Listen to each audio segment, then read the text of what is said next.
Hello, hello, hello, my friends. Welcome to a very mysterious evening. Hopefully you guys are able to see me and hear me very soon. I'm not completely 100% sure that I've sorted out the stream key correctly. So if you are in the event for our Secret History tour, the Curse of the Iron Hand. If you're actually seeing this right now on YouTube, especially, please let me know. Let me know. We're not actually supposed to start until 7:30, which is only actually in a couple minutes from now. But it would be great to know if this is working, because Todd, the guide, is actually inside right now, and he is saying hello to the guests who are going to be joining us this evening on this event. Hey, Joel from Australia. If you or anyone else who could just quickly look over on the YouTube page and just see that we are streaming, that would be awesome to let me know that that is working. I am now in Mobile, Alabama. I've made the drive down. Oh, I gotta, it's working. I see a ghost picture, fantastic, great news. Hey there. Yo, you're good, you're golden, my friend, don't worry about it. So Michaela, du bist immer noch wach, vielen Dank dafür. It's gonna be fun. So I'll just show you, well, Todd's inside gathering his group. I have his mic on me here, which I'm gonna end up passing over to him once he gets the group out here. Couple of things that are new for tonight for us. The first thing that's new is that we've never done a tour with a group of people on it. And there's like 15 people on this ghost tour right now. So it's gonna be really interesting. And the second thing is I've not used this camera at night before. What do you say in Joel, what do you say in Australia for good evening, good night, good night? Good night, good. I don't know how you would even say it in Australian. Good day late, good day at night, good day dark. I don't know, I'm not sure. Alba, I missed you, Alba. I haven't seen you in a little while. I'm wondering if I did something, what happened? I don't know, maybe I just wasn't reading the comments enough. I don't know what happened. But as Todd gathers the folks together inside of none other than, hey, let me flip this around for you guys so you can see what we're doing. Whoa, lanterns. Yeah, lanterns. A little spooky. Oh, you guys are fine. And in here is where we start the tour and where we end the tour. This is none other than the Iron Hand Brewing place. I had this fish and chips tonight. It was super tasty. And we start the tour and we end the tour in here. There's Todd. You can see him. He's that guy right there. There he is. So we're going to be joining with him in just 1 second, and then we'll get the actual tour really started, and we're going to get going. I have no idea what to expect other than I know that guests carry lanterns. There's a promise that there's going to be some fire, like a fire torch later on. I'm not exactly sure. So yeah, a bunch of new things. And when, Alba, start and end with a beer, exactly the way it's supposed to be. A couple new things that are happening then for us tonight is that one, we got the camera at night, right? And two, we've got a group of real people. I don't know if these people even know that they're getting filmed tonight. They might not even be aware of it. There's a possibility that there'll be people who are gonna be like, I'm not here with someone I'm supposed to be here with, so don't film me. I mean, it's gonna be exciting stuff. And there he is. Hey Chris, how's everybody tonight? Really good. We're getting people together. Yeah. Oh my goodness. I'm gonna hand this. Are you ready you wanna be mic'd? You wanna take a little bit? I'll take a little. Be right back. You guys, I'm so excited to have you all coming along with me. Oh yes, I do need a mic. Wait, we can still, they can hear us from a little distance regardless, but nonetheless, it's not bad for you to. Well, welcome everybody to Mobile, Alabama, the most haunted city in Alabama.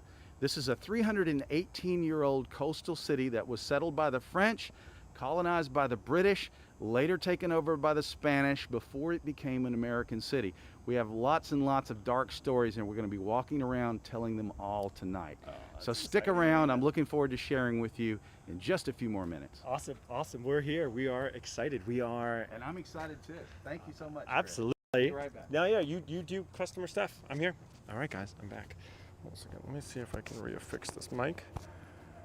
And I can do anything if I've got you.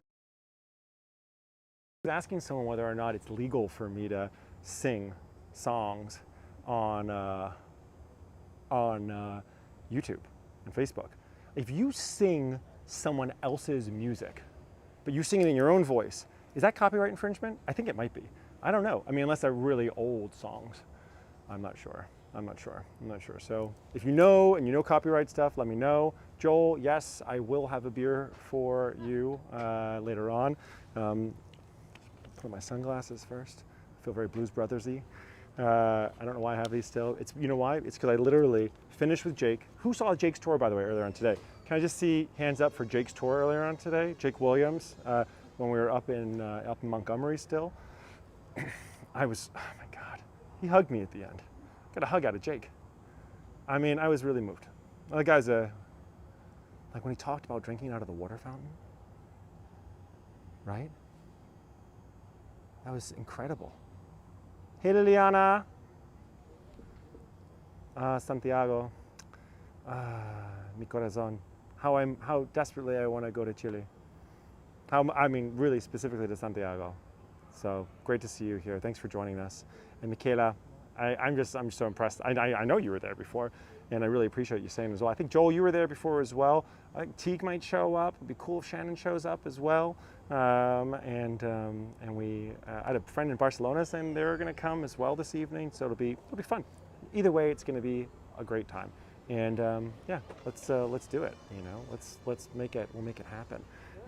So meanwhile, what do I got? Let me just stop talking at you, and you know, you guys can keep talking, saying stuff. If you, hey cousin Colleen, if you guys want to ask questions and reach out to me right now, then you're more than welcome to.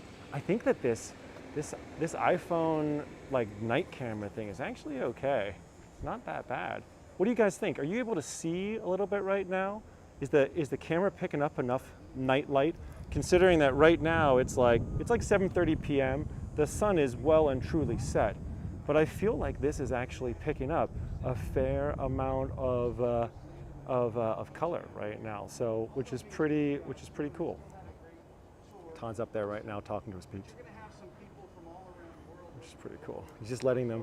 I think he's letting them know right now that that they're going to be filmed. Let's see what the reaction is. It's always that moment. I remember like doing lots of pictures at meeting points for Facebook.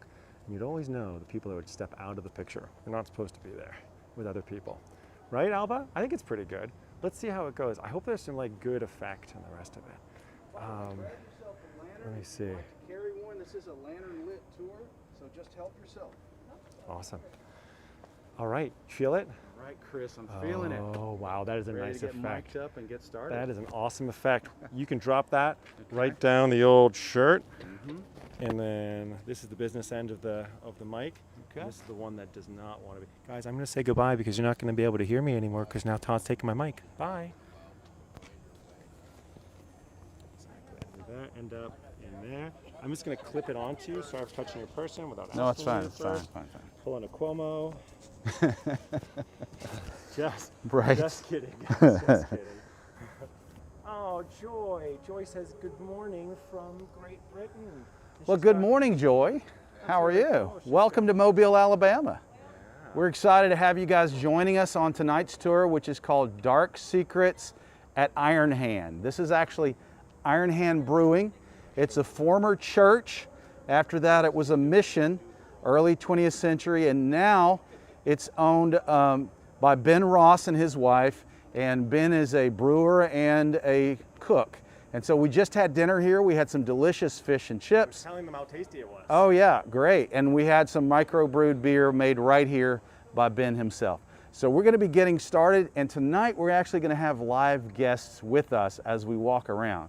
So thank you guys for joining us. I'm going to go ahead and start the tour. I'm going to come right over to you really quick. I just want to Sure. say something. Sure, absolutely. Guys, usually what will be happening is that you'd be asking questions, and I'd be passing them on to Todd so that we could answer them. Tomorrow, Todd and I are doing a more, traditional, yet still incredibly exciting historical tour. Where it'll just be us, and we'll have a lot of those questions and answers. Tonight, I'm not going to interrupt him as he's with his group, talking. So there won't be as much of that thing. And that means that I need you guys to just keep on interacting, engaging. I need your comments, I need your posts, and I need your shares. Okay, Hey, Chris. sharing is caring. Chris, there are a couple of places in the tour where we have longer pauses. If you like, I can just let you know when those are going to happen, and you can ask people for questions or whatever you want to do during that time. Guys, that's what's going to happen. If you've got questions as we're going, and I'm just going to save them and hold them, and then when we get to those pauses, I'll be able to pass them on. So don't think I'm ignoring you. I love you guys. I actually have figured out how to send you text messages back through the app, so I can write a little bit to you as well. Awesome. But for the most part, we'll catch up then. All right. Okay, great. Let's Thank do you. it. Thanks. All right, all right. All right, guys, let's go ahead and get started with our tour. We have a few more people that are inside, but while we're waiting, you guys have a lantern? Yep. You guys have a lantern. Would you guys like to carry a lantern? Help yourself, just grab one. So these are a little smoky, these are old kerosene lanterns, but they're perfectly safe. I've used them for 3 years now. And the only thing you don't want to do is kind of rub them up against your city. That's fine. If you need to put it down because you need to get something out of your pocket, you just put it on the ground. It's perfectly fine. It's going to help kind of give us a little bit of that spooky mood tonight, okay? All right. It's kind of spooky out. It is getting a little spooky out here. So let me just see who else we have. 1, 2, 3, 4, 5, 6, 7, 8. So you guys, this is only about half of the numbers we're expecting tonight. So let me see where everybody else is. You guys just hang out right here. I'm gathering my guests right now. Cats are herded. All right, the cats are herded. All right, and we have one more. Kerosene lantern that's unclaimed.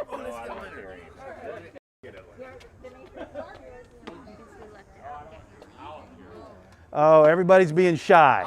Okay, there's always one who jumps to the front. Good, awesome. All right, everybody, come on up a little closer. And it looks like we've got a big group tonight. And we'll go ahead and get started. I think the best way to do that actually would be to have everybody come down and stand along the sidewalk here, because I'm going to use the stoop here as kind of a podium, okay? You want us facing that way or facing? Facing me if you want to see me, yeah. Yeah. All right. So I'm a little bit backlit right now for the camera. Sandeman, he's standing right behind you. He's the guy holding the funny gizmo there. And Chris, yeah. So Chris Sandeman owns a company called SANDEMANs New Europe. And they do walking tours all across Europe. And right now, they're shut down because of COVID. So he's actually coming to the United States to help out a lot of independent tour guides by helping us learn how to do live streaming. It turns out that I think a lot of tour guides are going to use live streaming as part of their business model as they reopen, as their crowds are smaller, so that they can get some publicity and maybe some additional revenue as well. All right, folks, well, let's go ahead and get started. My name is Todd. This tour tonight is called Dark Secrets at Iron Hand.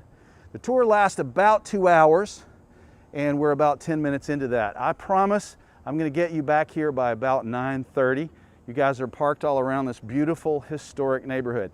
This is Tante Square, and our first story tonight, oh, by the way, just to be sure you're on the right tour, this is 10 Tales of Death, Disease, and Dark Spirits.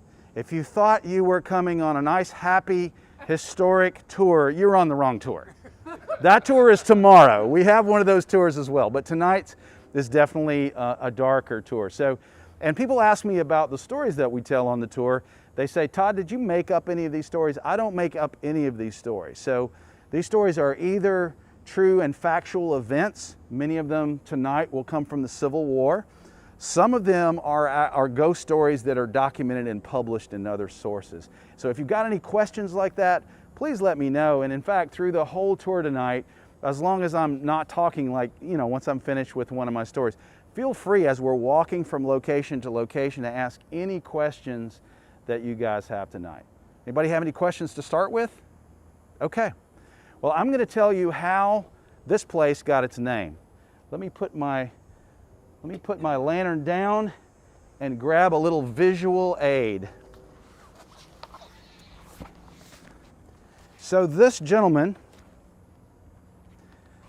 who looks a little bit like Steve Perry in Journey, this is actually an Italian general who helped settle the settlement of Mobile in 1702. Yeah, you guys come on over so you can see well. His name is Henry de Tonti, and this neighborhood is actually named after him.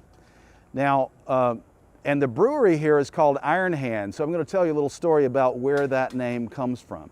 Henry de Tonti was the elder statesman, and he was a hired gun that the French brought in when they first settled Mobile in 1702. We were settled by French Canadians, and they were racing the Spanish to claim parts of the Gulf Coast. The Spanish ended up taking Florida, and the French ended up taking everything else, at least as long as they could keep it. Later on it became first British and then Spanish before we finally became an American city. So there were two brothers who were involved in the leadership of this first settlement. They were d'Iberville and Bienville, the Lemoyne brothers, and one was older, one was younger. This guy was kind of a hired gun. He was an elder statesman, and if you look closely at the painting, you'll see a little sign of how tough he was. Because in 1675, he was a soldier in Italy, and he was in a battle and he threw a hand grenade. Did you know they had hand grenades in 1675? Apparently they didn't work very well because it went off in his hand. His hand was blown off, but not to worry, he got the very latest medical technology of the late 1600s. He got a steel hook to replace his left hand. Now that made him a little self-conscious when he was in mixed company. So when he was out amongst the ladies, he would put a red glove to cover the hook.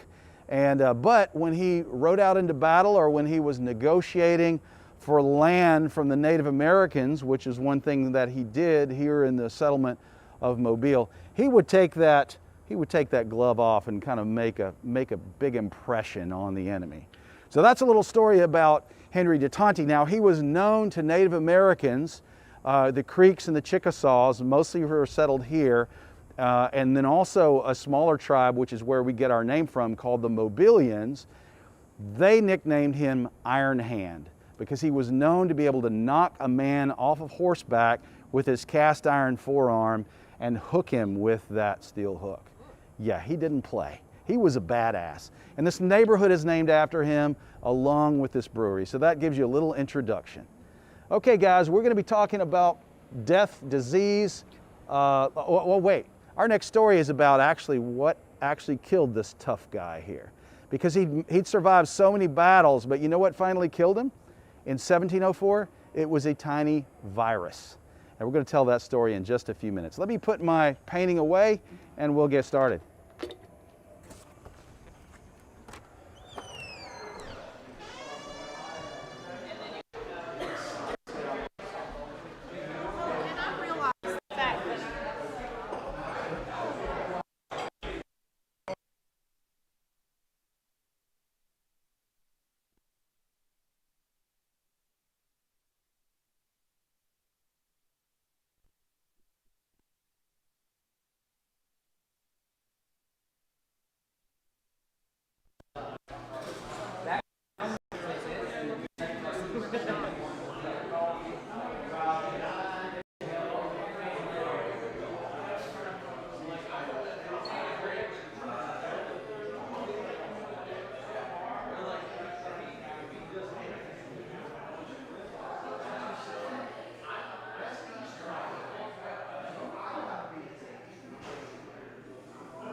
Okay, folks, whoa, careful there.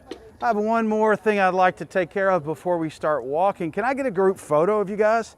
This is an awesome group. If you guys could come and stand right around this area close to the stairs, I'm going to get a snapshot of everybody. All right. And I'm going to stay socially distanced tonight, and I'm going to take my mask off. Is everybody okay with that? If you're not, let me know. I've had both my vaccines, and I'm going to try to keep 6 feet of distance from everybody tonight. This will mean that you can hear a little better when I'm talking. Okay, you guys look great. So you have these lanterns. If you would, hold them up nice and high. I'm going to take a photo of everybody. Oh, you guys look great. You guys look great. Now, don't be shy. Step on in so we can see you. Okay. Hold those lanterns up nice and high. Here we go. 1, 2, 3. And one more. 1, 2, 3. Awesome. I'll be posting those on Facebook tomorrow morning, so stay tuned for that. And we're going to go ahead and start walking. This is a walking tour. We're walking through beautiful and historic Tante Square. We're going to head in that direction.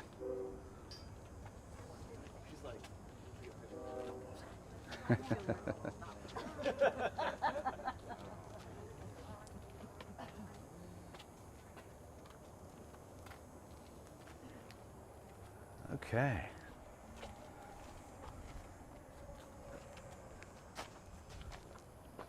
All right, so hi everybody. I'm going to bring Chris, our cameraman, along and just say hello to everybody that's tuned in for this live stream.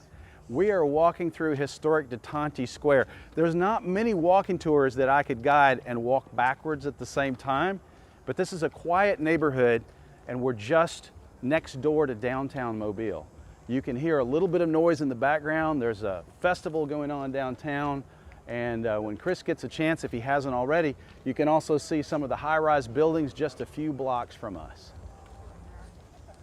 So we will have a little bit of traffic tonight. We have to get out of the way.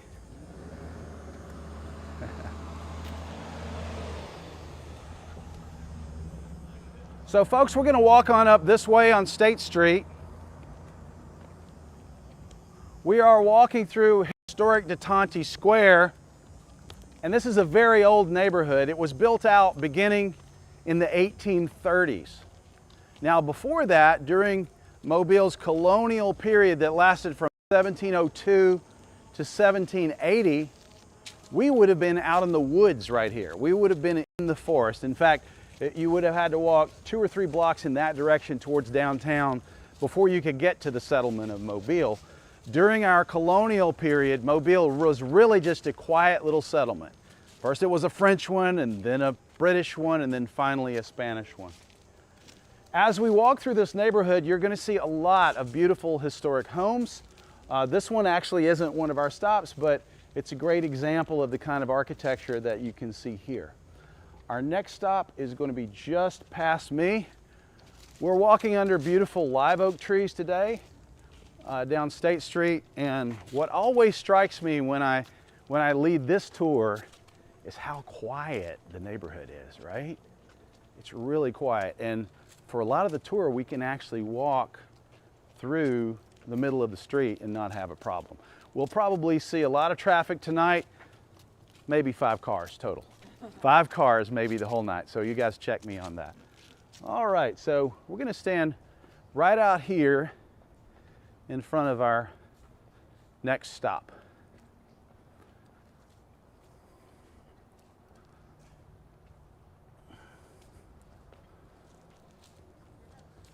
Okay, folks, come on up a little closer. Be sure you leave enough room in case a car does need to squeeze by. So, most of this tour is going to be 19th century architecture, but this is the only building on this tour that's 20th century. This was actually built in 1913, and it's a beautiful Spanish Renaissance style structure. And when I first discovered this place, I was really curious because I don't know if you can read it, but there's an inscription above the door that says Robinson Memorial. Now, this wasn't a church, it was a chapel. And it was a chapel that was associated with Trinity Episcopal Church. Trinity stood just behind this house. So think of this as the Sunday school wing or maybe the educational wing of that church. Now, we're going to tell a ghost story that happens in that church at our next stop. But the reason I'm including this particular building, besides the fact that it's beautiful, is the date of when it was built. Because 1913 was just 5 years, let's see, 13, 14, 15, 16, 17, 18, 5 years before Mobile's worst pandemic. Now, we have been dealing with this COVID-19 pandemic for exactly a year now, but you know, it's not the worst that Mobile has dealt with. Because in 1918, we were dealing, like most of the world was, with Spanish influenza. The Spanish flu killed 50 million people worldwide. It started in Europe, it started in Spain, and it was spread because of the end of World War I. Much of World War I was fought by soldiers that were fighting in trenches, and they were in close, damp, wet conditions, perfect for spreading a virus. Once the war was over, what happened to those soldiers? They got aboard troop ships, again, tightly crowded together, and traveled for weeks across the ocean to go back to all their different four corners of the globe. It was the perfect super spreader event because those soldiers who'd gotten that virus into their lungs ended up going back to their homes and their families, and we had a worldwide epidemic. Many people died in Mobile, but that wasn't unusual. People died all around the world in 1918. And you can actually see historic photographs of people in that year wearing masks just like most of us have been wearing for the past year. I am so glad that we're starting to see light at the end of the tunnel of this COVID pandemic because this is really the first time in my lifetime that I've had to deal with anything like this, and that's probably true for most of you. However, we actually have had another pandemic that affected Mobile very, very much. In 1703, we had our first encounter with a disease that wiped out a lot of the population. It was called yellow fever. Yellow fever was a mosquito-borne disease. I want to be sure that the car can slip by here. They're going a little fast. Okay. All right.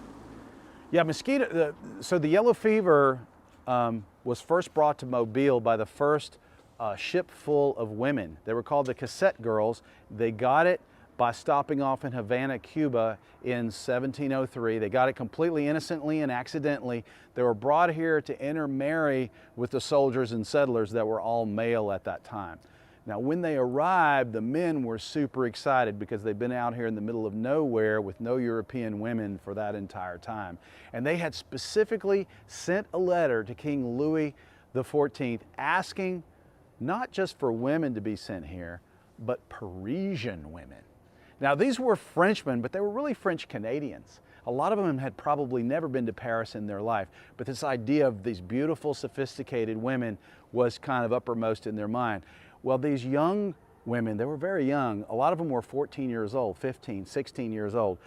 They were sent here from orphanages in Paris, and they had priests and nuns with them to make sure that they didn't get into any trouble along the way, but those people couldn't protect them from the mosquito bites that they got in the harbor in Cuba.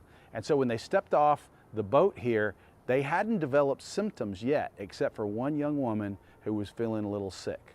But within a few months, half of that settlement was wiped out. Half of those people were in the graveyard just 6 months later because they encountered a virus that they had no immunity for. Most Europeans didn't at that time.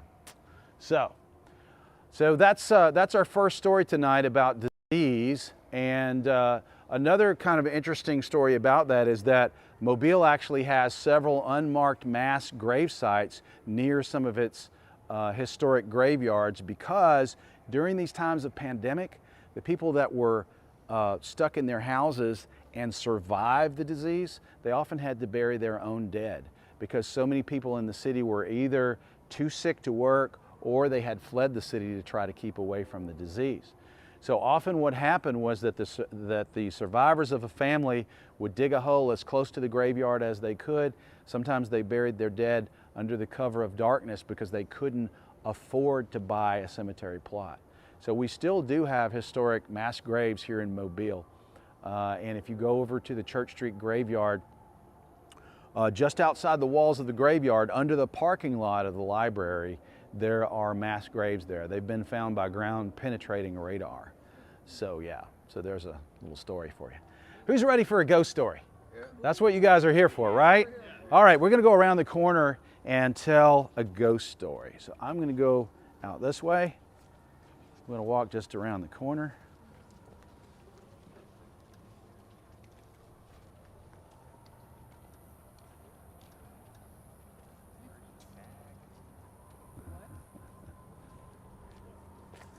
So how is our live stream audience doing, Chris? Bernard says hello from Singapore. Oh, wow. Did you guys hear that? Say hello to Bernard from Singapore, everybody. Hey, Bernard. And Shannon up in Canada says she misses palm trees. Oh, Shannon, come down and we'll show you lots of palm trees. Alba mentions that no one's wearing masks and we're talking about pandemics. This is true. This is true. We're social distancing. We are social distancing. And we're just about 3 weeks away from having our mask order lifted officially, but she's right.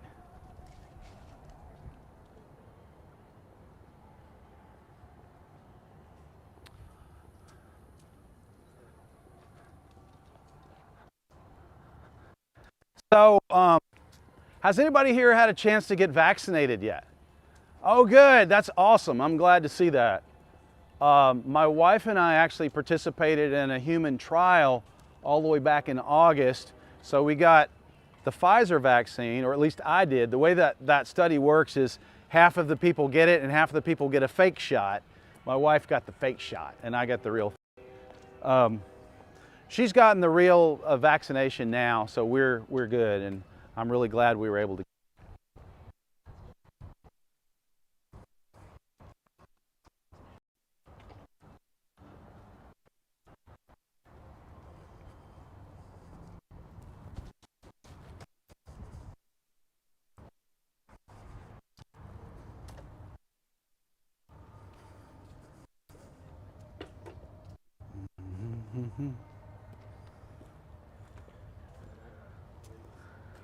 All right, folks, this is our next stop. So if you can, kind of spread yourself out around the corner here. So we're not too close to each other, but you're not too far from me for our next story.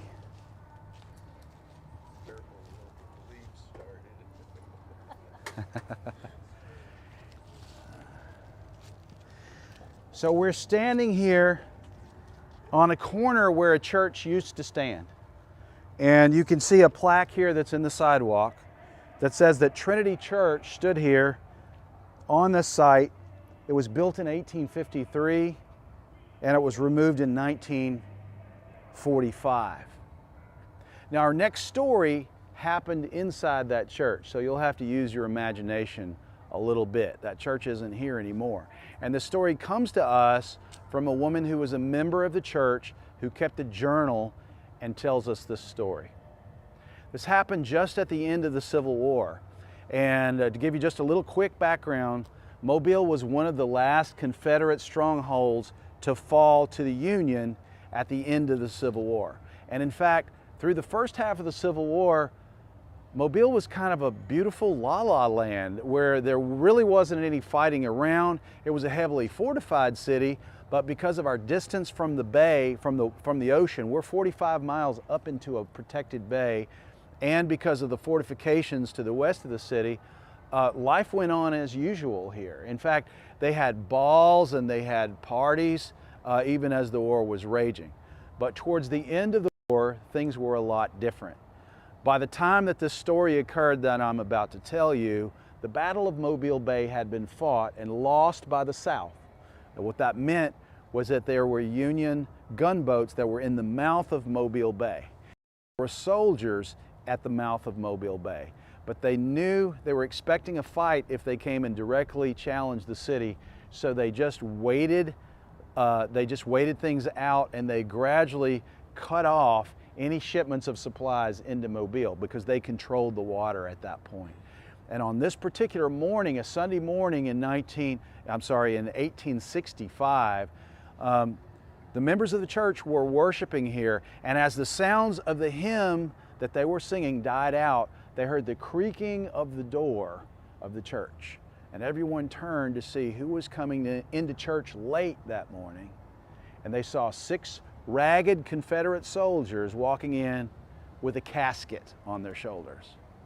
Now, just the day before, a battle, one of the last battle of the Civil War had been fought just across the bay in Baldwin County. It was fought in Spanish Fort, and a lot of soldiers had been wounded and killed.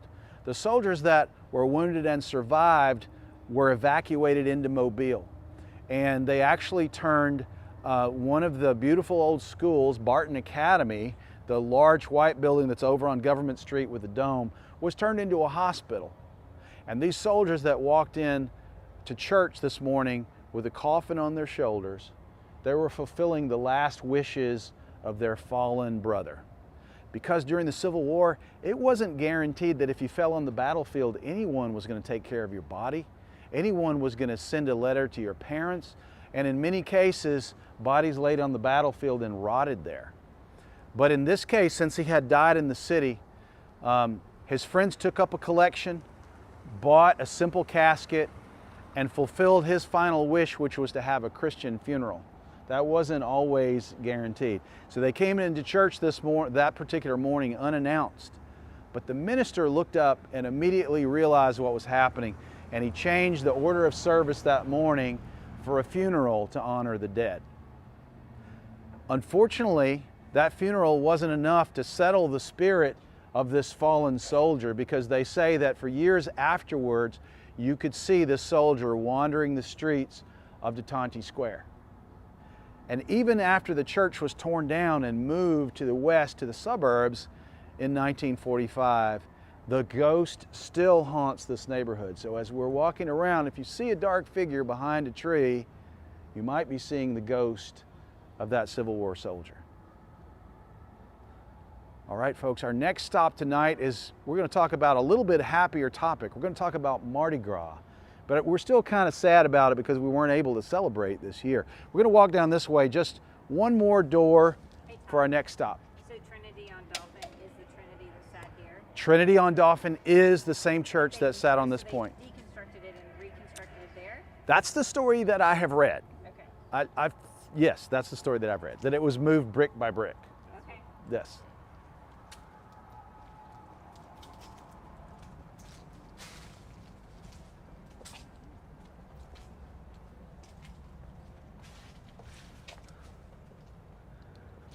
So do we have any other live stream guests that we want to say hello to? So Shannon showed up, who's a regular, which is great. Oh, hi, Shannon. You saw Shannon before. Yes. Let's see. People are talking a little bit about Teague showed up. Teague Okay. is a regular and says that the lanterns add a lot to enjoy the spooky ambience. Oh, great, great. Great. I ran into a kitty cat back there and I couldn't help myself for a second. So Got a little B-roll of the cat. there's been a little conversation about the cat.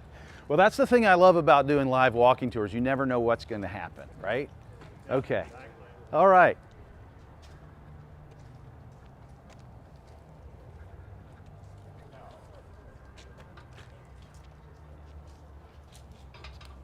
All right, folks, you can step up on the sidewalk if you would like and space yourself out a little bit more. There's some more space down this way. Welcome to the A.P. Bush House. This is a beautiful historic home in historic Tante Square here in Mobile, Alabama. This house was built in 1868 by Mr. A.P. Bush, the original owner. He was what was called a cotton factor. Think of him as a day trader in futures contracts for cotton. And in 1868, cotton was king here in Mobile. Most cotton was shipped through this port or through New Orleans. We were the second largest port in the Deep South on the Gulf Coast, And that cotton would then be shipped to Europe and sold typically either in Liverpool, England, or in Paris, France, where that it would be woven into fabric and clothing and often then shipped back and sold in the stores here in Mobile and of course all around as well. Mr. Bush was very well off, and you can see that in this beautiful home. One of the features of a lot of the homes here in the historic parts of Mobile is the beautiful cast iron work. So you can see the cast iron fence and gate that's in the front, along with, we even have a cast iron stoop and staircase to go up to the porch. We have a 2-story patio that's supported with cast iron columns as well. Now, cast iron wasn't made in Mobile, but it was made in Birmingham, and it was also, these cast iron pieces could have been shipped from farther away by railroad or by steamboat. Some other features of this home that you'll notice is the beautiful windows go all the way to the floor. They're enormous windows. You can also see this historic shield here. Many of the homes that you'll see in Mobile do have a historic shield with the seal of the city and the original owner's name. But the reason that this house is included on the Dark Secrets tour isn't because it's a beautiful house. It's because of its secret history. Now, this house is actually the den of the very oldest parading mystic society here in Mobile. A mystic society is a secret organization that runs and operates Mardi Gras and Carnival in Mobile. And they're really the roots of American style carnival. And American style carnival, or Mardi Gras as we call it, actually began here in the city of Mobile in 1831 with an organization called the Cowbellian de Raiken Society. They were the very first mystic society, and the organization that has its headquarters here actually is one of the later organizations, but it's the oldest one that still exists and still parades in Mobile. The year that they formed was the same year that this house was built. They own this house now, and they use it as their social center. They're called the Double OMs, or the Order of Myths. And they are the oldest mystic society here in Mobile. Now, if we were here on any other Mardi Gras day except for Mardi Gras 2021, we would be able to see the entire parade and all the floats line up right here on St. Anthony Street. And the very first float that's on that parade has a figure of death.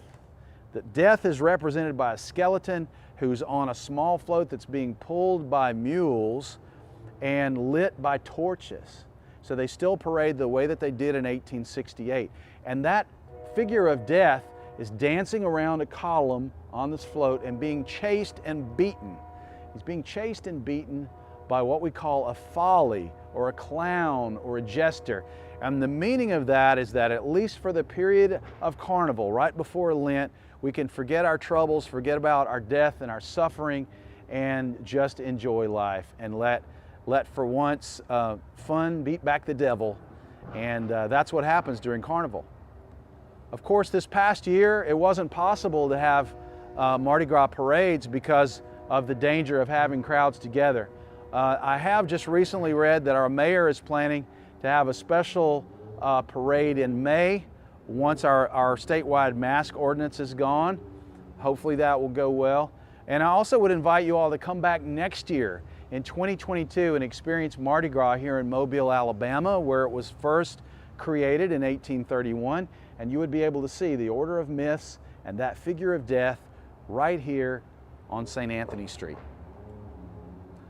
All right, folks, we've got another story. We're going to walk down about a block and a half and cross the street for that.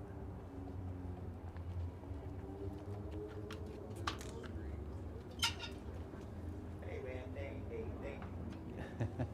I'm from Florida. Oh, good, good. Glad you could join us. So everybody be really careful you don't damage our historic sidewalks here with the broken concrete. Do watch your step.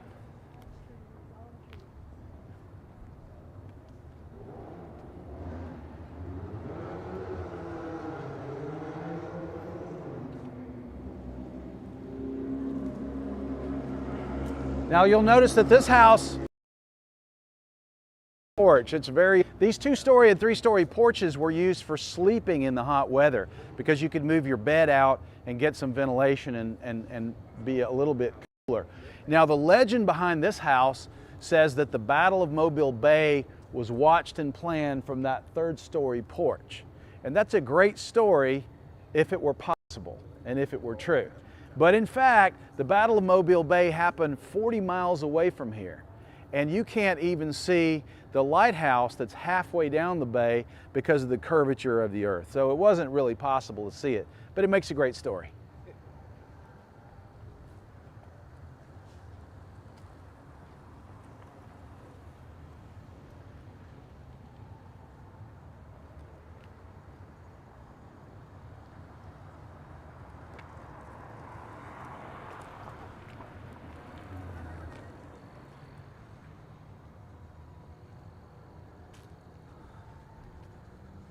So Chris, do you have any questions that I might answer?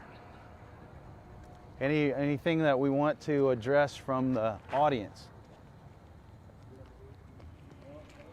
About 30 seconds from the lag. Oh, okay, sure. Oh, okay, great. Sorry, Kay, to make you wait so long. Hi, Kay. How are you tonight?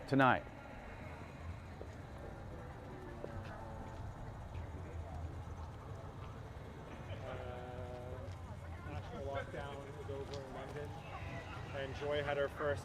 Awesome. Slow down. Traffic's a little fast there. A little fast. Well, congratulations for getting the vaccine. So in Mobile, we've had the Moderna and the Pfizer, and I've actually had the Pfizer. So hooray for all you folks that have gotten the vaccine. A lot of people in our group tonight have.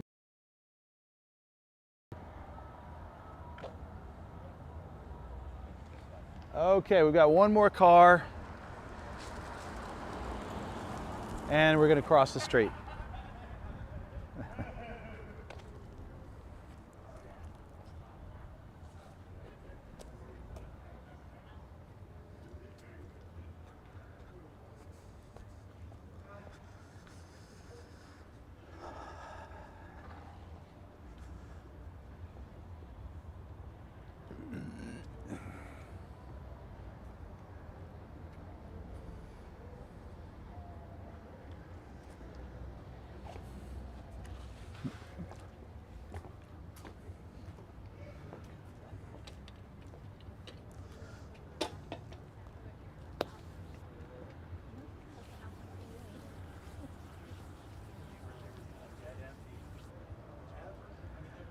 So how many of you folks are from Mobile, right here in Mobile?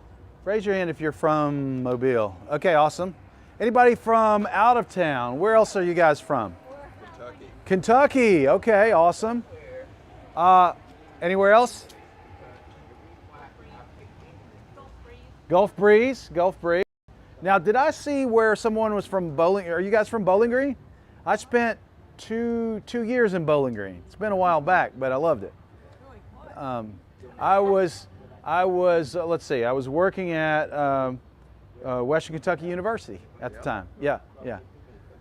All right. So welcome everybody to the Hannah House, or I should call it the Hannah Houses, because this is actually a very fancy duplex. These are two houses built side by side and joined by a common entrance, but they were designed for two different families.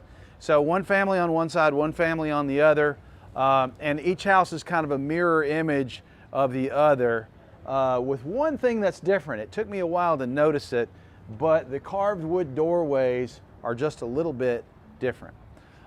This house is actually the oldest one on our tour tonight, and it goes back not to the first decade of our creation, but to the earliest decade that we have surviving structures from, the 1830s.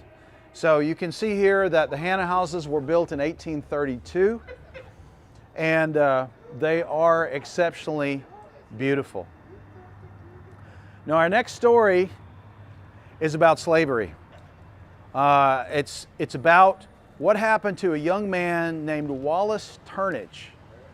Wallace Turnage had been sold into slavery in North Carolina. And by the time he made his way to Mobile, he was forcibly sent to Mobile. He was sold down the river. He had been beaten, he had been shot at, he had been dog bit, and he had run away 4 different times from previous owners. And the reason he ended up in Mobile was that was the way that you could get rid of a slave that was difficult. It's called being sold down the river. You were separated from your family, you were shackled, and you were literally sold, just like an object. Now, he was put on the auction block just a few blocks from where we're standing now, down at St. Louis Street and Royal, and there's still a plaque there to show where that slave auction block was.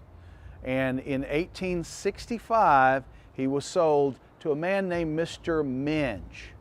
Now, a lot of our stories tonight happened in that particular year. 1865 was a really important year because it was a transition between being a Confederate Southern city and being a Union-occupied city by the end of the Civil War, when, of course, all the slaves were freed here in Mobile and in all other parts of the United States.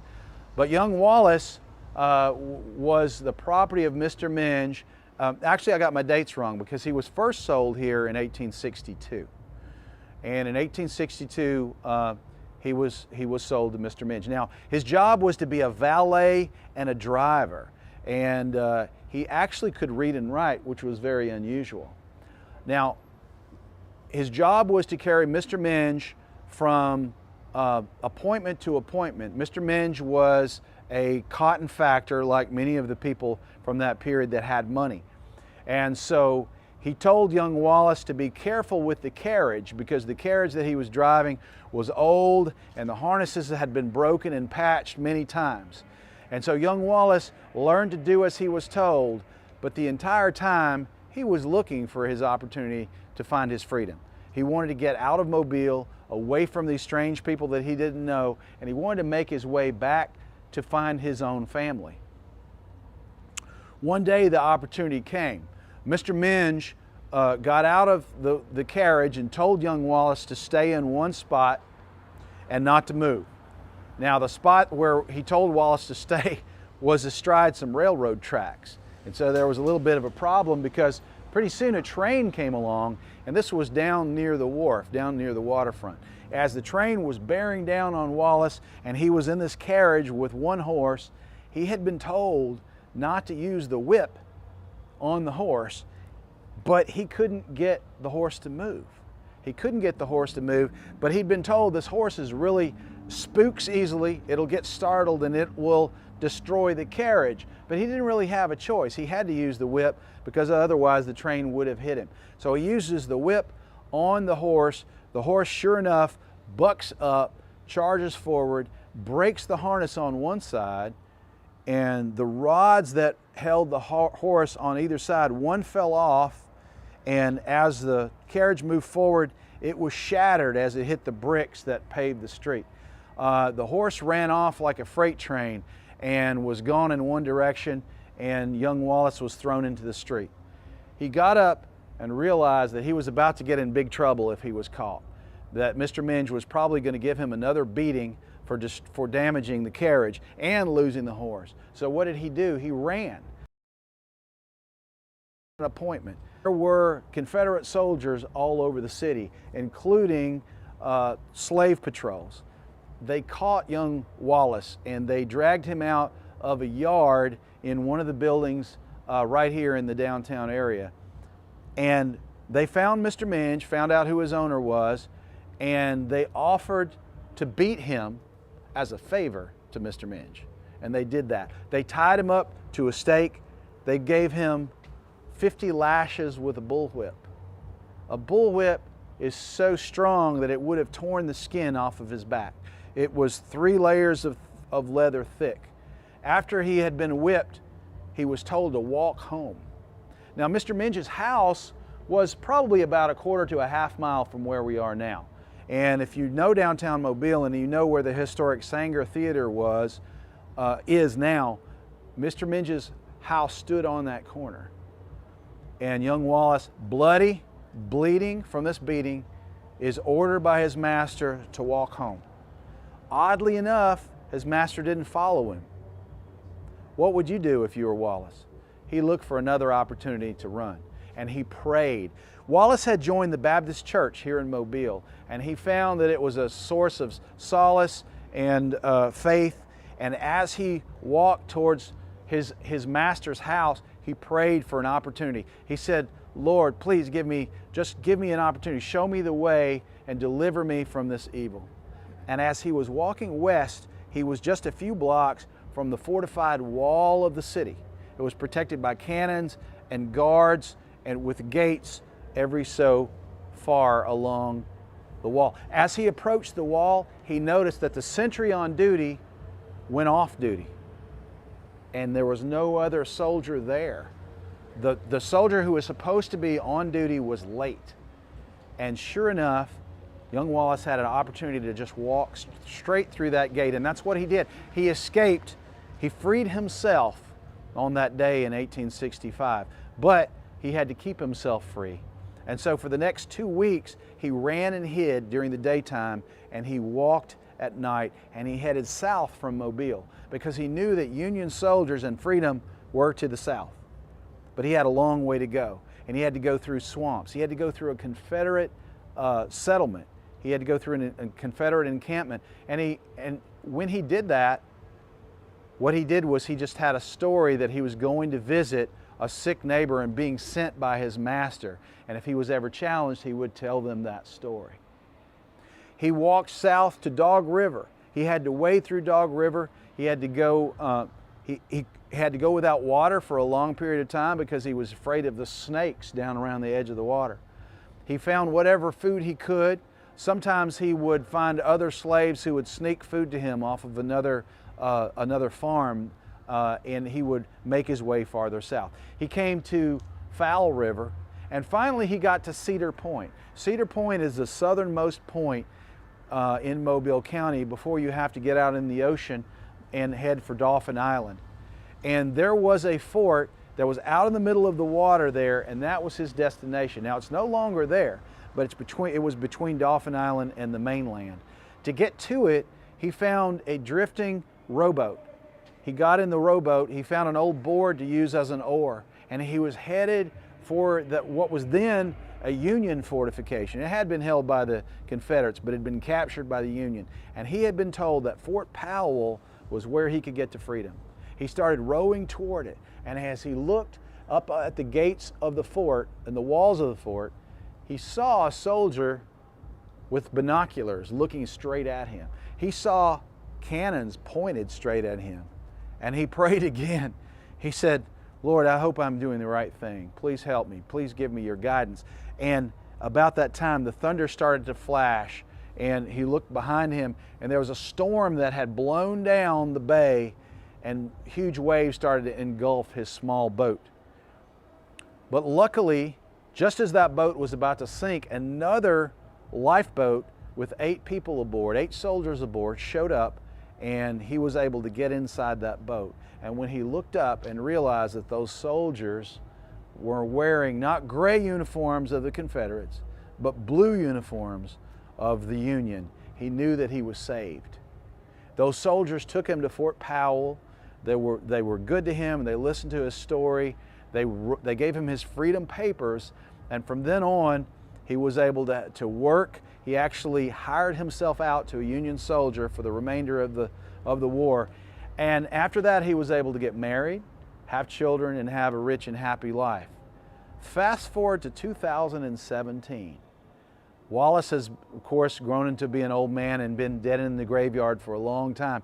But his descendants found a handwritten account of his entire experience, and they got it published. And that book exists today. It's called A Slave No More, and it tells the story of Wallace Turnage. If you're interested in finding out more about this true story, I would recommend the Haunted Bookshop down on Dolphin Street. They have a copy of it. That is the only story on this tour that has a happy ending. Your man. Yes. You did a wonderful job. Well, thank you. I appreciate that. So I have one more story for you all. This story is a little more lighthearted. This is about a paint color. Does anybody know what that light blue color is up on the ceiling of the porch? What is it called? Haint blue, that's right, haint blue. Now, do you know where that tradition of calling that color haint blue comes from? It comes from the Gullah people of Africa who were mostly enslaved in coastal South Carolina. And they brought this tradition that they thought that evil spirits or haints wouldn't cross water, and that if you used paint that was the color of water, light blue, that it would protect your home. And so they would paint around, that's right, they would paint around the windows and doors of the slave quarters to keep them safe from evil spirits. Later on, when their masters asked them to paint the houses, they changed it a little bit and put the light blue on the ceilings of the porch, but they kept that same tradition that it was keeping the house free from evil spirits or haints. And now you see it on the cover of Southern Living magazine, but now you know where it comes from. As we walk around tonight, you'll see a lot of light blue porch ceilings, and now you know where it comes from, the story of haint blue. All right, folks, we're going to walk into the darkest part of Tante Square. We're going to head down in this direction.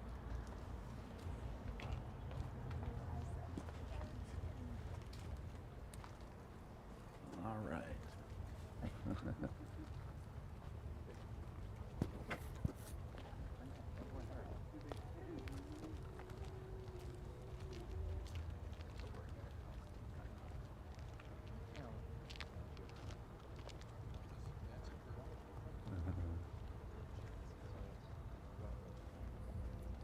So if anybody has any questions, don't be bashful. Just shout out, my name's Todd, just ask me anything you'd like.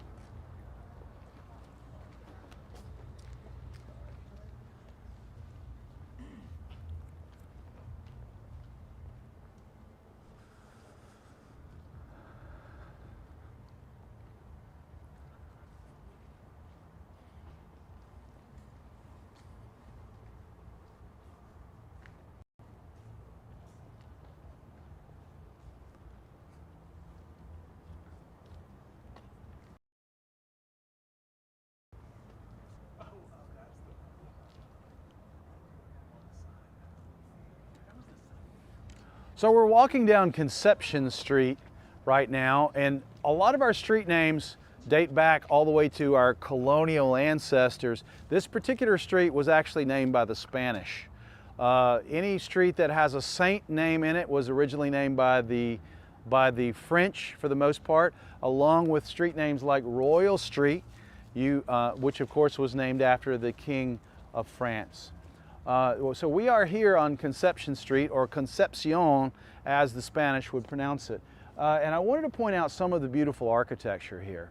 Mobile has a long history of Greek revival architecture, and so if you look at this house here, you'll see that it looks like a Greek temple. It's built entirely of wood, unlike most of our public buildings that are built in this style, which are stone.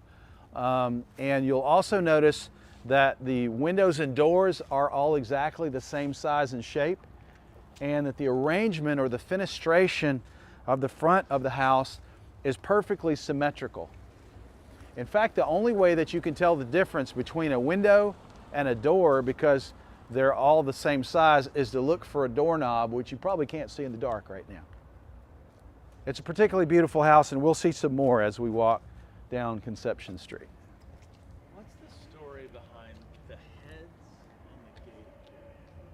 You know, I've seen those heads before, yeah, but I don't really know the story. 2 + 8 = 16 or something like that. It doesn't make any sense. You know, I don't know. Okay. I don't know. So show me when we get up here. Okay. Yeah, because I'd like to. I think it's on this street. Okay. If not, I have a photo.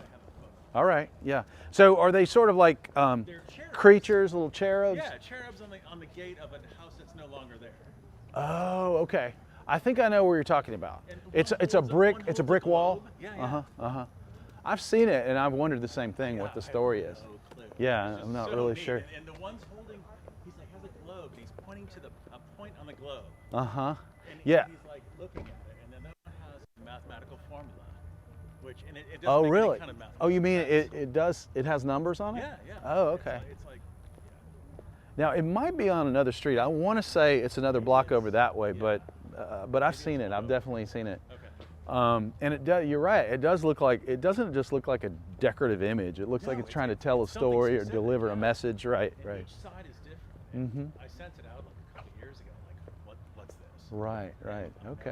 Any kind of, I sent it to, I think, Kirk Blackwell. Right, right. And I didn't send it directly to him. I see. Okay. Well, Chris is getting a great view of our group as we walk down Conception Street. We have just a couple more doors to go down to. You'll also notice that we've got a substantial house with servants' quarters to the side. Those would probably be, depending on the age of the house, those might have been occupied by slaves. If it's a post-Civil War house, then it would have been hired servants, but that's what this building is over to the side. You'll also see houses that are at different stages of repair. Some are being remodeled and some are kind of in the state of, I call it beautiful decrepitude, being taken over by vines and things like that. We've got a couple of houses here that are in the style called Creole cottage style. So they're simple, beautiful houses. The roof line is parallel to the street. Usually have tall dormers up on the roof. So why do they have the two front doors? It's a double house. I think that there's probably, and we have several houses like that in Mobile that are bigger, you know, more substantial, but that's probably, and there's at least one more that we'll see tonight too. Good question. All right, folks, we're coming up on the sidewalk here for another dramatic story.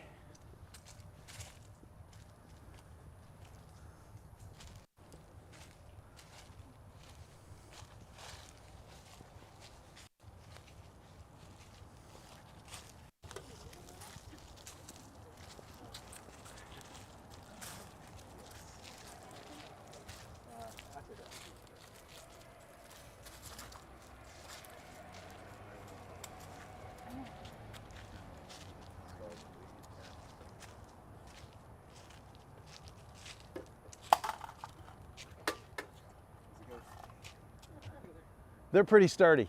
They'll put up with a lot. Okay. So I've got a photo on my phone. I'm just going to go down the line to show you. It's a photo of an especially nice big steamboat, and this is called the Liza Battle. And our next story is about this steamboat. She was a side wheeler who ran up and down the Mobile and the Tombigbee rivers in 1858. And like all steamboats at that time, she had two main jobs, delivering passengers and delivering freight. And the number one freight that every captain of a steamboat wanted to deliver, because it was the most lucrative, was cotton. And the Liza Battle also had luxury staterooms, and it was known for being an especially luxurious passenger vessel. So it would take passengers up the Tombigbee River on excursions, and they would run ads selling tickets to the wealthy cotton planters in Mobile, and they promised fresh oysters served at midnight and champagne cocktails. They promised a band that would play schottisches and waltzes, and that you could dance on the upper decks of the ship. And so people came and bought tickets and looked forward to it, and they had luxury staterooms that they could sleep in. And as they headed up the Mobile and over onto the Tombigbee River, people were really excited and they felt really special aboard the Liza Battle. Now, what they didn't realize was that those tickets for those passengers were just a small part of the revenue that they were going to make on that trip. That the real money came from hauling the cotton back downstream. So these rich people that had bought tickets and seemed to just own the ship on the way upstream, as the Liza Battle turned in the middle of the night, and it had gone as far up the Tombigbee as it could and turned and started to come down, those same folks that had been dancing the night before would come out the next day from their stateroom and run into a wall of cotton because cotton bales were stacked all over the decks. They were stacked so high because it was worth so much money that sometimes water was lapping up over the bottom deck. But this boat had 3 or even 4 decks, and on this particular day, loaded with cotton, and I think I've just messed up the audio. Can you hear me? Yeah. You can? Is it the thing come out? It's fine. I pulled it out. Yeah, I did. Is it okay? They'll tell me in a second. Okay. Okay. Yeah, let me know. This is kind of at a dramatic moment, and I needed to get something out of my pocket. Anything can happen, and it probably will. Okay. Okay. So back to my story. So this was a cold spring night, an unusually cold night in February in 1858. And they were high up on the Tombigbee River, and that river was at full flood. The river wasn't controlled by dams then as it is now. And so as these folks woke up in the wee hours of the night, they had a problem. You see, these steamboats were built entirely of wood, and they were powered by, and if they caught fire, it was deadly. And as the passengers on the Eliza Battle were awakened in the middle of the night in 1858, they heard the screams, "Fire! Fire!" And they came out onto the deck, and already all of those cotton bales were catching fire. And the ship itself, because it was built entirely of wood, started to burn. Now the river was actually frozen over, it was so cold that night, and the water was up out of its banks. But the people aboard the Eliza Battle didn't really have a choice.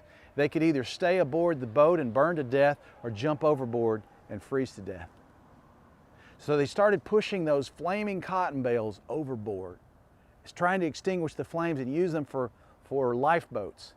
And as the passengers jumped aboard the cotton bales, they would float for a while, but people who are desperate will do desperate things. And as more and more of these freezing victims started to climb aboard the cotton bales, of course, the cotton bales would roll over and they would all be dumped back into the water.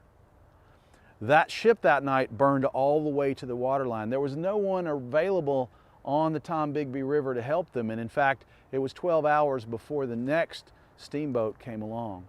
And what they found were a few survivors that had climbed up into the trees and were hanging on for dear life because the water was spread out of the banks of the Tombigbee. There was nowhere that they could get out of the water other than to climb trees. Those were the only survivors of the Tombigbee that night in 1858. And everyone thought that that was the end of that particularly beautiful steamboat. But just a few months later, a transatlantic ship came back into Mobile Bay from having taken cotton across the water to England. And as they came back, the ship's captain would keep a log of everything that he encountered. And he would turn in that log and have it inspected before the next captain took over the vessel.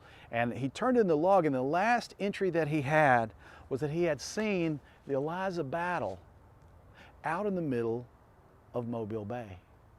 The inspector said, "Captain, I think you've made an error. There's no way that you could." And the captain interrupted him and said, "Don't you think I know? Beautiful Tombigbee River. I've been aboard it many times as a guest of the captain. I've eaten fresh oysters. I've drunk champagne cocktails on the upper decks, and I've danced the waltz there." He said, "Sir, that ship burned to the waterline and went to the bottom of the Tombigbee 6 months ago. There is no way that you saw it." And since that time, up on the Tombigbee River, especially on moonlit nights, people will hear the sound of waltzes, and they'll hear the laughter of the people that are aboard that ship, but there's no ship to be seen, but they're still hearing the sounds of the ghost ship of the Tombigbee called the Eliza Battle. All right, folks, I'm going to try to reenact one more story that involves fire and try not to recreate the arson part of the story, okay? So we're going to walk down this direction just a little bit farther.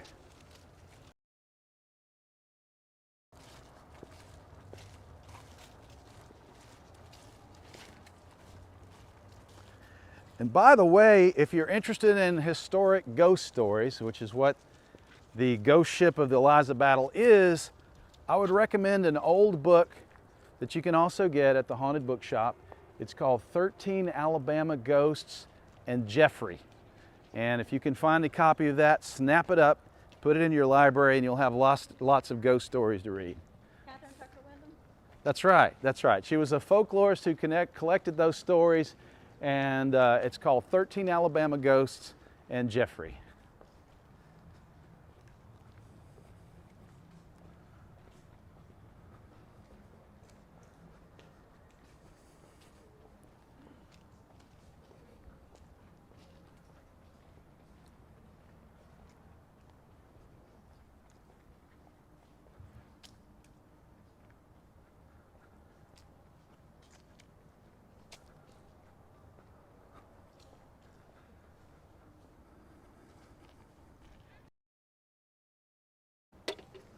All right.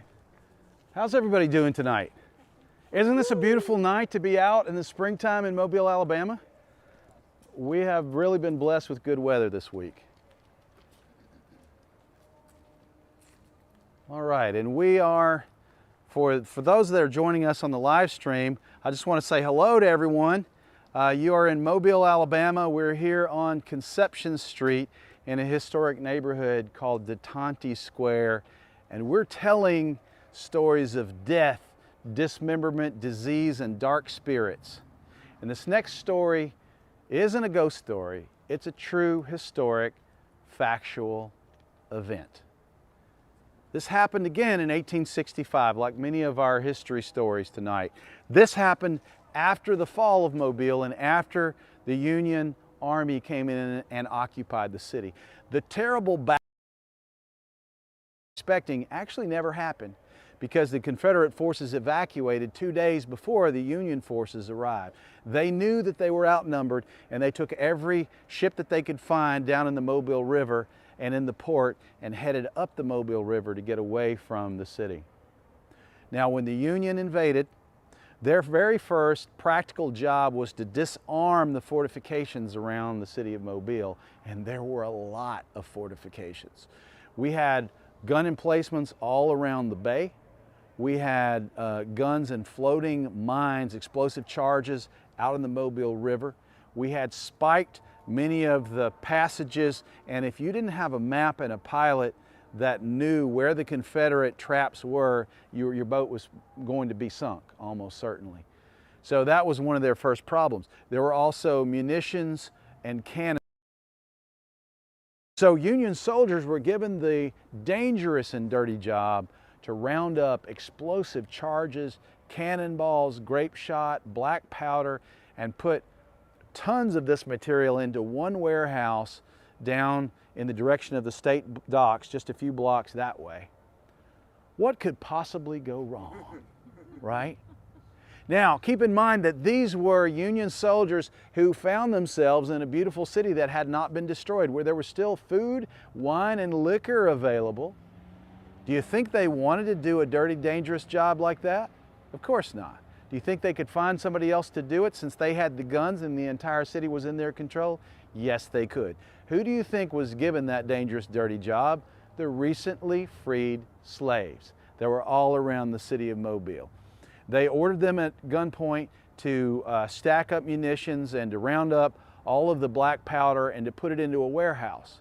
And apparently they didn't give them any kind of safety meeting, because later on in the newspapers written about the event, they said the last thing that anyone remembered was seeing these men tossing bags of live ammunition while they were smoking corncob pipes.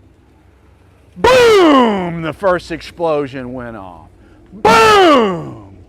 So, I mean, explosions as loud and as long and violent as anyone had ever heard, because they'd gathered all these munitions together in one place and a chain reaction started. Those explosions turned cotton bales into missiles. They turned stacks of lumber into shrapnel.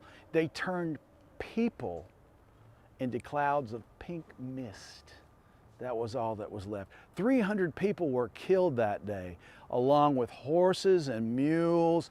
Everything was blown up into the air. And the next day, the coroner was given the grisly job of trying to identify those bodies.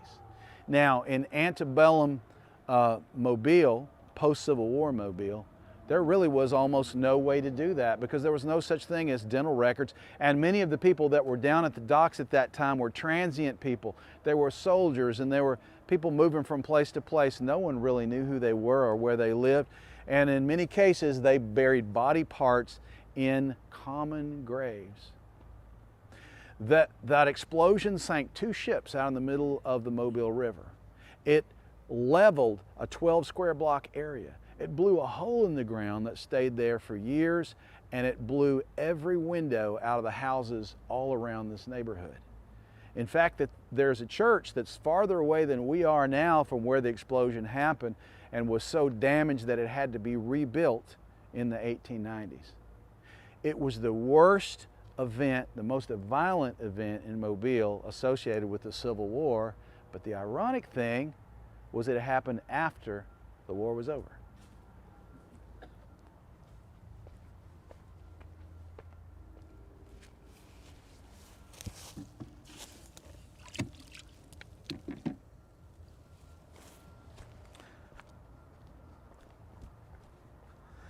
Well, folks, if you've been counting, we have told 8 stories of death, dismemberment, and dark spirits. That means we have 2 more to go. Follow me. We're going to go this way.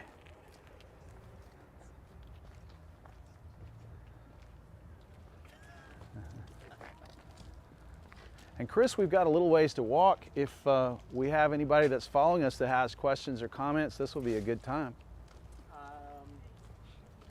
Yeah, I mean, like, if you want to get a little smoke up your butt. Todd is such a good storyteller. Bravo. Hope one day I could join your physical Thanks. Enjoying a coffee in Singapore. Oh, wow. We've got people watching from Singapore. Hello, Singapore. That's great. Shannon said for a second the stream got a little brackish. Okay. I shifted location and it got better. Oh, good. I've tried using different filters. I went to like a black and white kind of filter as Uh-huh. well at some point. Uh-huh. You mean because it's so dark, such low light? No, just to play. Okay. A little bit and see if it was spookier. Yeah. Or add spookiness. Okay. And T gave positive feedback on that. Said, yeah, that worked for him. Oh, good. Good. So something there. So we are at the edge of historic Tante Square. We're going to turn and we've got 2 more stories to tell tonight. The fire. Yeah. The visuals on the fire. Yeah, thanks. Once I lit my first torch and I got the dramatic effect from it, I'm kind of hooked on it as much as my guests are. Yeah, and I love how you kind of you've seeded the props through the Right. like it's waiting there. Right. They're placed in advance, so there's a little bit of drama there. Yeah, no, it's great. Yeah. Well, thanks. I appreciate it. No, I mean, So we're on Adams Street right now, and as you might imagine, with the name Adams Street, probably named after John Adams, this is a section of the city that was actually named by Americans. So it's interesting as you go from street to street, you can almost see it. You have Spanish names, you have French names. We also have a few names that are British. The British, what they mostly did was change street names that were named for saints and erase anything that was the least bit Catholic because they were so Protestant. Right. Now, the next colonial power to take over after the British, however, were the Spanish. And so when they took over, they took everything back to the old saint names. So we still have all those Catholic traditions here in Mobile. We were founded by French Catholics, which is why Mardi Gras is so popular and Carnival. It's how, so I was a New York guide for a chunk of time, and in New York, all the old British street names like King Street and Prince Street and Queen Street all got changed to Liberty Street. Oh, sure. Yeah, that's a very American thing to do, right? Absolutely. Yeah, and another little interesting thing, if you visit or if you know New Orleans, we have some street names that are in common with New Orleans because we were actually founded by the same French brothers. So we were founded earlier than New Orleans. But they have a Royal Street, we have a Royal Street. We have a Conti Street, they have a Conti, and there are a couple of other streets as well. We're doing a tour tomorrow evening in New Orleans with an old high school friend of mine, Chef Jason Goodenough, who used to recently closed his restaurant Carlton Market, which was a beautiful, wonderful place. And he was the New Orleans Magazine Best Chef of the Year in 2018. Oh, that's wonderful. So he's going to give us a little bit of a walk around his neighborhood in the Garden District and Sure. talk about food and beverage and gastronomy. Oh, right. And what's happened for that in tourism as well, how it's all connected. Sure. And we have a tour with Katrina from New Orleans Architecture Tours. Okay. He's going to do a more kind of more architecture focused guys, we have a car garden- coming here. Watch garden out, watch out, watch out. Scarier than ghosts. A state with no fault insurance. Right. I mean, or at fault insurance. All right. So yeah, that's probably like our 5th car that we've seen tonight. I would never normally do this. It's not very safe, but we're walking down the middle of the street. This is the one tour that I can do this on. It's so quiet. Like, It is. It's really amazing. quiet. It's such a great.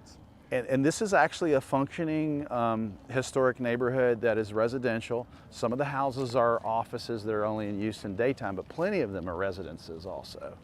I'm thinking that actually, as the hybrid function of it, that like actually this is the exact time for us to be talking to the group, to the online audience, as we move from place, because it's hard to talk to the group when you're moving, when you're walking. Right, you got to that's pitch true. up and monologue to the group. Right. But like as that hybrid model, while we're walking and talking, that's the chance to say like, hey Shannon, like, Yeah, exactly. thank you so much. Exactly.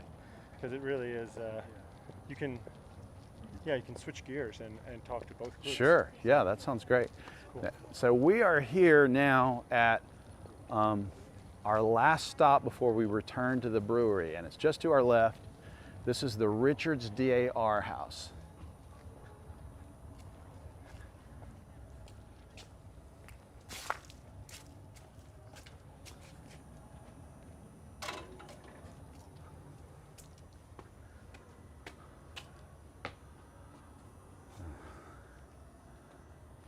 We've got a few more people we're waiting on.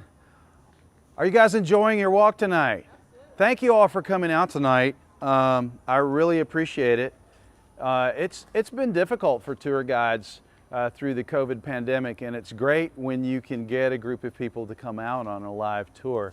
And I know there are plenty of other cities in the United States and around the world where tour guides are not able to do this. So I just want to give a shout out to all the walking tour guides out there that might be tuning in, and just encouraging you that sooner or later this is all going to end and we can get out and do what we do best, which is to share our passion for the places where we are with visitors and folks from right around the corner too in some cases. I can't tell you how much that means to the tour guiding community. Well, There's so many people that have left the industry in the last year, and thank you for saying that. Sure. Well, it means a lot to me as an individual tour guide and a tour guide operator in a small market, because in this situation I feel really isolated just because there aren't many around. And in larger cities I'm sure it's a little bit different situation. But yeah, I appreciate what all the tour operators are doing, and I hope that they're all able to come back as soon as possible. All right, we are standing here in front of the Richards DAR house in Mobile, Alabama. This is an antebellum mansion built in 1860. You can see the beautiful cast iron work on the porch, the railings, the posts, the fence out front, the staircase. A couple of other details that are particularly beautiful. Again, we have federal style windows that go all the way to the floor for ventilation. It certainly would have made house cleaning a lot easier. You can just open the window and sweep all the dust right out. You'll also notice the beautiful engraved glass on the transom and some particularly beautiful trim carpentry just above the door there. Now, this was owned originally by the Richards family, Captain Richards and his wife. Captain Richards was a steamboat captain during the Civil War. And during the Civil War, if you were a boat captain in the South, you really weren't legally allowed to leave port. We were blockaded by the Union. Now, I don't know if this really happened with Captain Richards or not, but many captains were tempted to do blockade running. And in fact, it was really popular in southern ports like Mobile to be the captain of a ship that would defy the Union and try to get shipments out of port and to bring things back into port. And that happened a lot, especially in the early part of the war. Now, that would have kept Captain Richards out and away from home most of the time.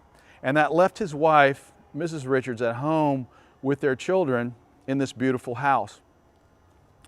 Now, the thing that is interesting about this house is that besides being a beautiful historic home, it is the most haunted location in South Alabama. And in fact, if you check the internet, you can find plenty of videos and stories about the Richards DAR house. But I want to share with you a particular incident that I know about because a friend of mine who's a paranormal investigator has told me the story. He said that after the house was owned by the Richardses and they had moved on and passed on, that it passed through several hands. It became an office for the Ideal Cement Company, and then finally it was given to the city and rented for $1 a year, I believe, to the Daughters of the American Revolution, the DAR. And they maintain this house as a house museum even today. However, there are lots of unexplained things that happen here in the Richards DAR house. Several of the Richards children passed away of natural causes while they lived here in the home. One story that's repeated often is that Mrs. Richards is seen from a window overlooking the side yard. She's often seen as a silhouette looking out, waiting for her children to return home. Another story that you hear a lot is that when the tour guides and the DAR ladies are getting the house ready for the holidays, or they're bringing in guests, or maybe they're in here by themselves, they'll hear the giggles and whispers of children, but there are no children there. Lots of stories like that. In fact, sometimes when you look up at the banister inside on the second floor where the grand staircase goes up, you'll see faces peeking from between the railings. Because the children, on rainy days, that was the area where they would play.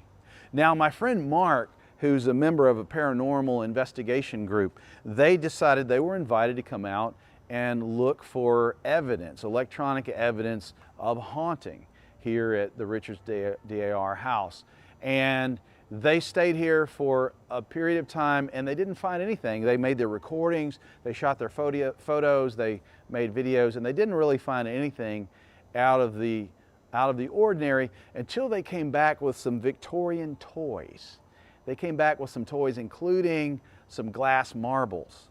And they went up to the children's playroom and they spread them out and they talked to the spirits of these dead children. And they said, "We're just here to meet you and to bring you some toys. We don't mean you any harm.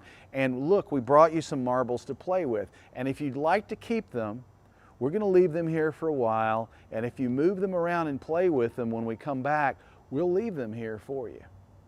They went away, had lunch, and came back, and sure enough, the marbles spelled out on the floor, "We are here." And they left those marbles, and to this day, when the Richards DAR ladies come in to clean up and to get ready for tour groups, they'll find that the marbles have been rearranged in that upstairs room. So again, this is the most haunted house in southern Alabama, and Mobile is the most haunted house in the state. We are a 318-year-old house with lots of stories like this. Has anybody visited the Richards DAR house? Anybody here? I usually have one or two guests. Wait, was that a hand that went up? Yes? Did you see anything unusual? A long time ago? So I brought some people up here. I usually do this to get everybody up here to take a group photo, and we're going to do that in a minute. This was a couple of months ago, and there were lights on inside the house, and I swear we saw people moving around, but we never did figure out there wasn't anybody here as far as we could tell. There was another night when I was doing what I'm doing right now, telling stories, and I had a guest who was shooting a video of me on their phone. So they showed me the video and hit the replay, and there were lights, orbs of light dancing around on the porch that nobody could see when I was up here. Some really strange things that have happened here. So who wants to come up here and have their photo made? Anybody want to get their photo made? So I can use your camera if you want to come up here in small groups. We probably don't want to all gather too close together. We've got a big group tonight. Who wants to go first? Everybody, okay. Chris is going to go up. Awesome. Okay, gotcha. Thanks, Chris.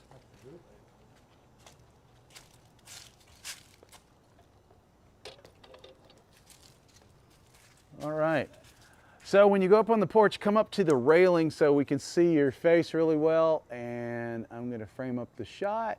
1, 2, 3. Awesome. And if you look at the ceiling of the porch, what color do you notice up there? There's that haint blue again, right? So now you know the story of the haint blue, and you can see it on that beautiful historic coffered ceiling. Okay, let's get some more of you guys up on the porch. Who else wants to get their photo made? It's painless. I told them too many stories about strange things. It's actually a cool view from here. Yeah. You guys look great down here. Thanks. All right, so I've got my camera. If anybody wants me to take a photo with yours, I can do that too. No, I'm good. I'll let you use science. You're part of the group. Right. No, I've got you. All right, ready? 2,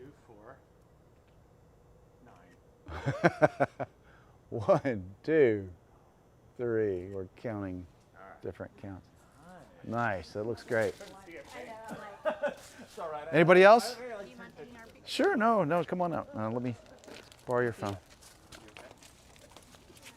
Really great. While I'm taking photos, does anybody have any questions about the tour? Anybody want a recommendation for a bar or restaurant for later tonight? 1, 2, 3. Hold on just a second. Let me zoom in a little bit more.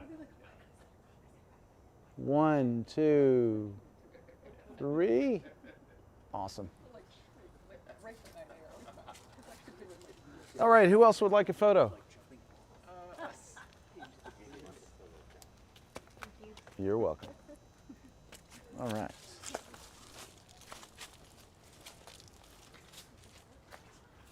So I actually had a couple that was married in this house that came on one of my tours. They swear nothing strange happened during the wedding. I don't know. Okay, here we are. 1, 2, 3. One more. 1, 2, 3. And let me shoot one with my camera. Hold on just a minute.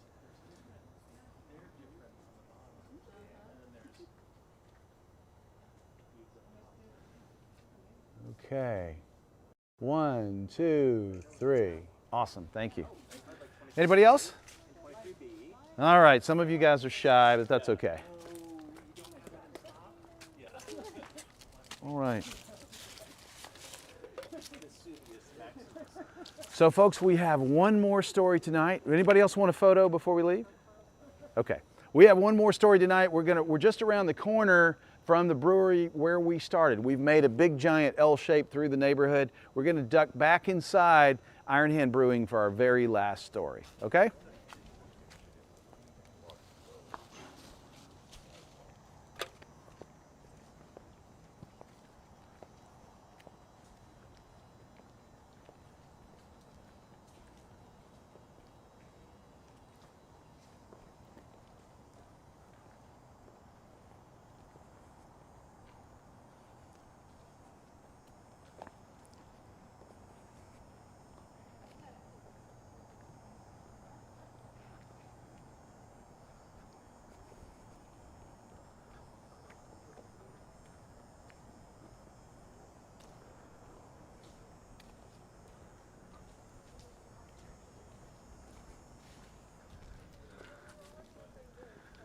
So if you're just tuning into the live stream with us, I'd like to say hi. I'm Todd, and I'm here with Chris Sandeman, who's behind the camera. We're in Mobile, Alabama, on a haunted tour called Dark Secrets at Iron Hand. We're just finishing up, and we've got quite a few live guests here with us.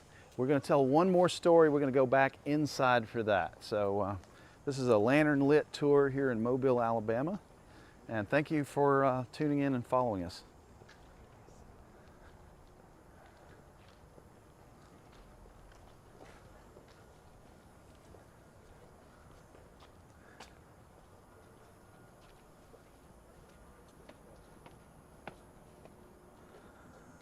All right, folks, so we're going to head back inside. If you have a lantern, just leave it on the porch right here, and you can head on inside.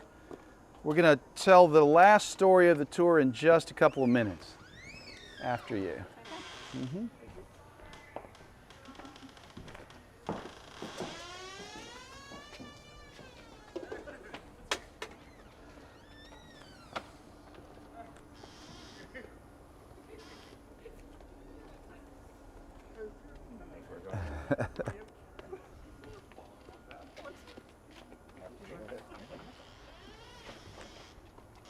Yeah, you can just leave your lantern there. Thank you. What's that? Leaving the lanterns. Ooh, I know. All right, let's go inside for our last ghost story.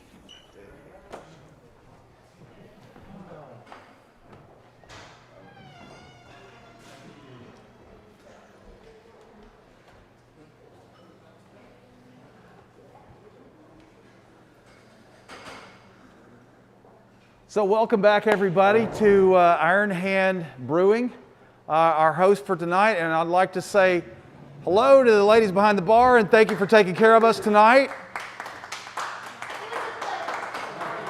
The owner, Ben Ross, is probably back in the kitchen, cooking, cleaning up, brewing another batch of his microbrew delicious beer.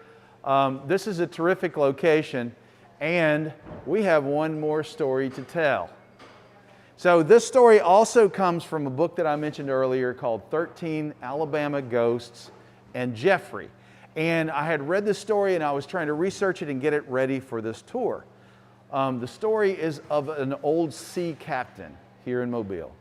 So it seems that there was an old sea captain in the 1880s who retired from the sea, stepped off the ship for the last time, and built a house for himself here on State Street in Mobile.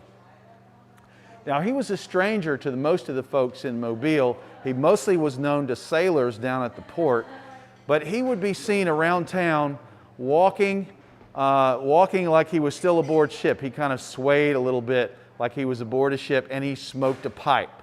He smoked a pipe. He was never seen without it. And people would see him walking down State Street. He would sometimes walk down to Bienville Square, our beautiful historic square that goes all the way back to the 1820s and named after our founder. He would go down there and sit in front of that beautiful cast iron fountain in Bienville Square.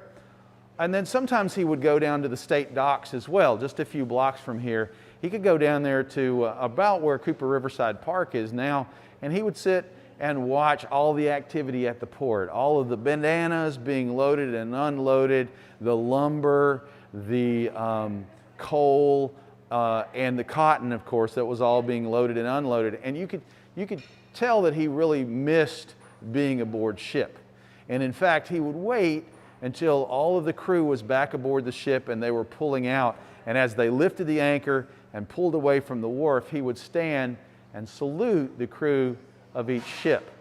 So naturally, he was popular with the sailors and they always spoke to him and waved, until finally, the old sea captain wasn't there anymore. The neighbors along State Street at first didn't really notice because he really didn't have any close friends. All of his friends were still at sea. People just noticed this odd character smoking a pipe and walking up and down the street. And when an odd character you don't know very well isn't there anymore, maybe you don't notice at first. It took a while before the neighbors really noticed that he wasn't out anymore. He wasn't going down to Bienville Square to feed the squirrels. He wasn't going down to the state docks. And finally, the neighbors asked the constable about it, and the constable went by to do a wellness check, or what we would call now a wellness check. And no one came to the door. No one knew where the old captain had gone. So finally, he forced open a window and was able to get inside. And the old captain must have been much more depressed and much more lonely than anyone had realized, because when they finally were able to get into his house, they found that he had hanged himself on the staircase inside this beautiful home that he'd built to retire into on State Street. Now, that was the end of the story, except, of course, there's a ghost. It's a ghost story, right? And so I was doing some research on this, and I wanted to find out where the ghost story really was on State Street. We're on State Street, but I didn't have an exact address, and I really wanted to find where his house was. And I couldn't find any houses that were right, that fit the description and fit the period.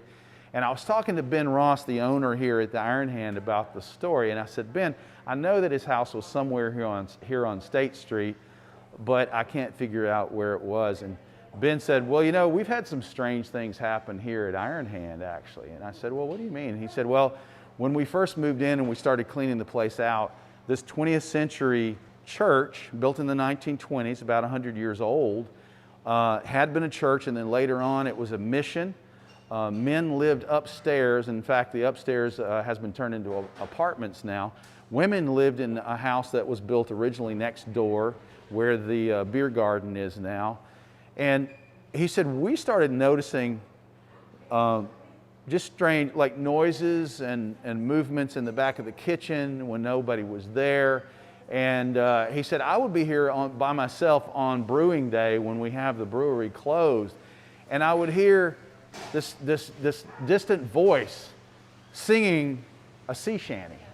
Singing, what do we do with a drunken sailor? What do we do with a drunken sailor? It was like it was way off in the distance. And he said that sometimes he could smell the scent of tobacco smoke, of pipe tobacco. And so I did a little more research, and we discovered that that captain's house must have been built on this location and was later torn down, and this church was built right on top of it. And so the ghost of the old sea captain actually still haunts the Iron Hand here today. Thank you all for coming out. That has been 10 stories of disease, dismemberment, and dark spirits. And I sure do appreciate everyone coming out tonight. If you'd like to support and share my passion for sharing local history and local culture, and if you'd like to share a tip with me, I would appreciate it. And our viewers that are out on the live stream, if you'd like to make a donation and support this, I think that there's a link that you can do that as well. I would just like to encourage all of you to get out and take more local tours like this. I love giving walking tours, and my customers enjoy taking them. It's so much better than sitting on a bus and listening to some loudspeaker narration. You get to really interact with your environment. It's a very social experience. And again, thank you all for coming out. Don't forget, we have lots of other tours as well, including a tour tomorrow that a great guide named Elaine will do. I'll be doing the online version. She'll be doing the in-person version, and that one's called 3 Centuries. On Sunday, we also have another overview historic tour that's a daytime tour, and it starts at another brewery, the Certas Brewery, that's a little bit west in downtown. It walks through the Church Street Graveyard, which is the oldest existing cemetery. We get to look at a lot of architecture. We talk about Mardi Gras history and lots of other things, and you'll see some things on that tour that you won't see on this particular tour. So again, thank you all for coming out. Hope you all have a nice night. Order another beer if you like, and have a great weekend. Thank you. Thank you, sir. Oh, thank you. Very generous of you. Thank you so much.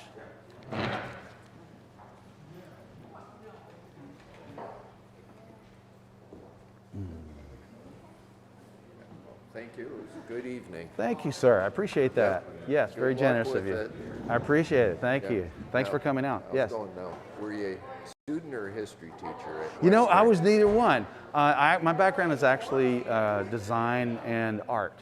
Okay. Yeah. So I'm just a history fan. Never actually trained. Yeah. Yeah. Thank you again for coming out. Thank you so much for your support. I appreciate it. You all have a nice night. Appreciate it. Thank you. Have a good night. Thanks everybody for joining us online. This has been a terrific experience, and don't forget, Chris and I are going to be doing another live stream tomorrow. Chris, is that at 2 p.m.? 2 p.m. local time, 2 p.m. Eastern Standard, which puts it at 8 p.m. UK, Okay. and 9 p.m. On the continent. Okay, great. And he has some more information on his site, so thank you all again for joining us. Awesome. And as I always like to do at the end of our experiences together, thank you. I really appreciate it. It was my and pleasure. If you would do the honors and hit that end button right there, you can end the broadcast. Okay, awesome. Bye, guys. See you guys. Tomorrow, Take care. okay?